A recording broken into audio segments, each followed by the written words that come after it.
Hey, let's talk about dependent and independent events probability. We have a situation where there's three kids, two eighth grade, one seventh grader. They all want to go on the trip, but only two can be picked. We're wondering what's the chances that the eighth graders get to go together if all have an even chance of being chosen.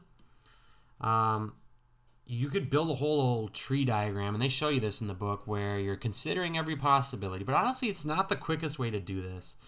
How many kids are there total? There's three. Okay. So when you're first picking a name, just consider event number 1.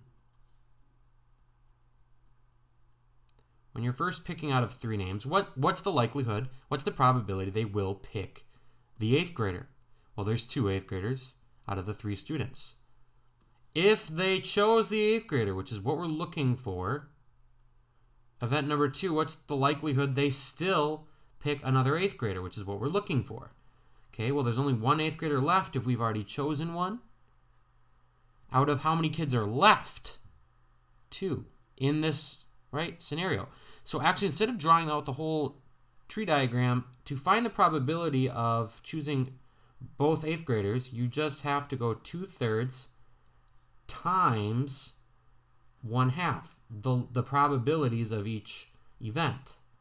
And what I get is 1/3. 1 out of 3 chance that happens. There are 2 other equally possible scenarios, right? So that illustrates a dependent, a not independent situation. Because the second one does depend on what happens in the first one. And that's why we only have a 2 on the bottom. The probability looks different as a result of the first one. It's conditional due to a condition of how the first one goes. It's like when you're drawing marbles, right? When you pull a marble out, that affects the probability. If a bag has 2 white marbles and 3 blue, if 2 marbles are selected, what's the probability of selecting 2 blue? Probability of selecting 2 blue marbles out of a bag of 5 where 2 are white and 3 are blue.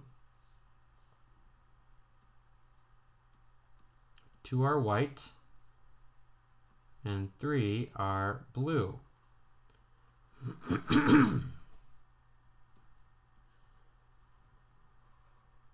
That's my bag. So first they ask about with replacement, meaning if I take, let's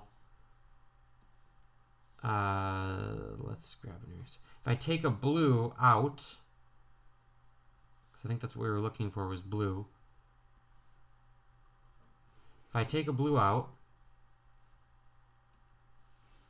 and I count, okay, I got 1 blue out of 5 total marbles. There were 3 possible blue. I didn't care which one as long as it was blue. That was a 3 out of 5 chance. Now, what's the chance I get a second blue with replacement? Meaning, okay, I put the marble back in. It's been replaced with replacement. Still 3 out of 5, right?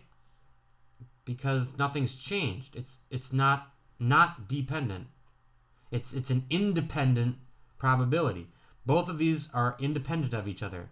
This does not improve or get worse because of the first one. So it's 9 25ths, right? Now, what about not with replacement? So I pull out a blue marble. Now it's over here. Okay, that was still 3 out of 5, but what if I leave it out? And now I have to draw another marble. Well, now I only have 4 in the bag. And how many are blue? Just 2 now. Slightly lower odds than 3/5.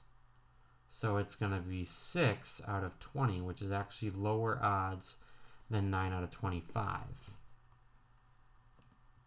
And 6 out of 20 can be reduced to 3/10. Sorry about that.